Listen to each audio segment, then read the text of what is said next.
Hi friends, ఇది బీరకాయ ఫ్రైలోకి కావాల్సిన పదార్థాలు. ఎల్లుల్లిపాయలు ఒక 4, ఎండుమిరపకాయలు ఒక 2 తీసుకుని కట్ చేసుకుని ముక్కలు పక్కన పెట్టుకోవాలి. ఒక బీరకాయ తీసుకుని చిన్నగా తరుక్కుని బాగా చిన్నగా తరగాలి. చిన్నగా తరిగి ఒక పక్కన పెట్టుకుని అది స్టవ్ మీద మూకుడు పెట్టుకుని 2 స్పూన్లు ఆయిల్, అంటే నేనైతే గట్టితోటి లోతు గట్టితోటి 2 వేసుకున్నాను. కొంచెం ఎక్కువ వేసుకున్నా పర్వాలేదు, ఎందుకంటే ఆయిల్లోనే బాగా వేగాలి.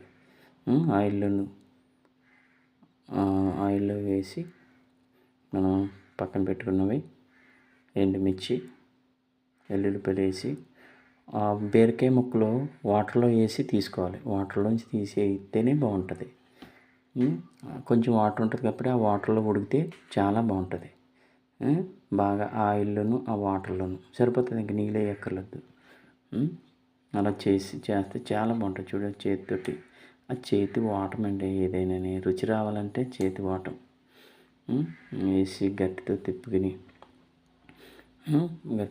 మూత పెట్టి పక్కన పెట్టి మళ్ళీ తీసి చూడండి.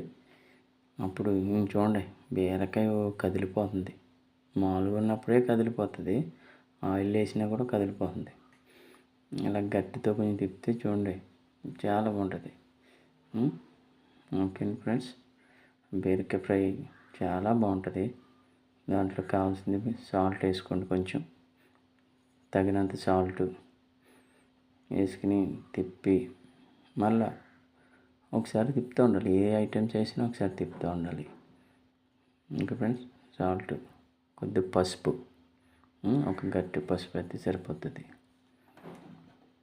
ఓకే ఫ్రెండ్స్, పసుపు వేసి తిప్పి తర్వాత కొంచెం దానికి సరిపడది కొంచెం కారం, ఎక్కువ వేసుకోకర్లేదు, ఎందుకంటే ఎండుమిర్చి ఉంటుంది కాబట్టి కారం తక్కువ వేసుకోండి.